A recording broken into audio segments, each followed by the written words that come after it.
Amid the success of the resupply mission in Ayungin Shoal last Friday, Senator Robin Padilla questioned the presence of the U.S. Navy's P-8 Poseidon.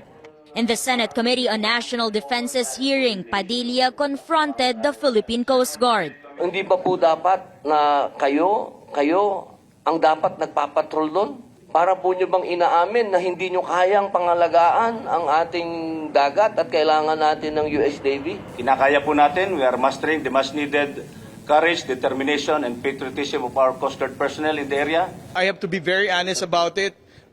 It made them more confident, and their morale is also high, knowing the fact that the U.S. government is watching over the sky.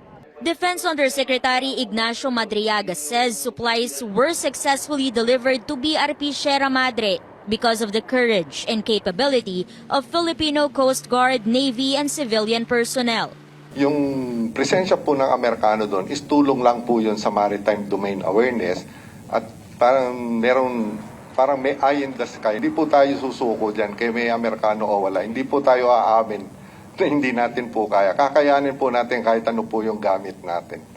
Padilla fears U.S. presence would spark tension, saying an American military aircraft was deployed against a Chinese Coast Guard vessel, which he believed was civilian. But China actually placed its Coast Guard under its military. Panel Vice Chair Francis Tolentino also clarified that P-8 Poseidon is not a warplane. Maritime expert Jay Batong Bakal insists if tensions escalate, it will only be China's fault.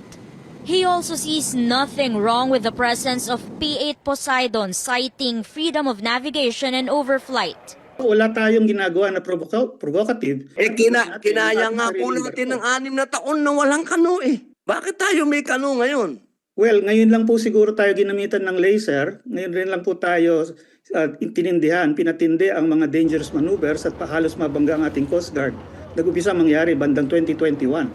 The armed forces says it is ready to defend our territory. When the time comes, tawagan nyo kami, lalaban kami doon, samahan namin kayo. For Senate President Mig Zubiri, the Philippines should strengthen alliances. He also promised to bolster the funding for the Coast Guard, Defense Department, and the municipality of Kalayaan, home to Pag-asa Island.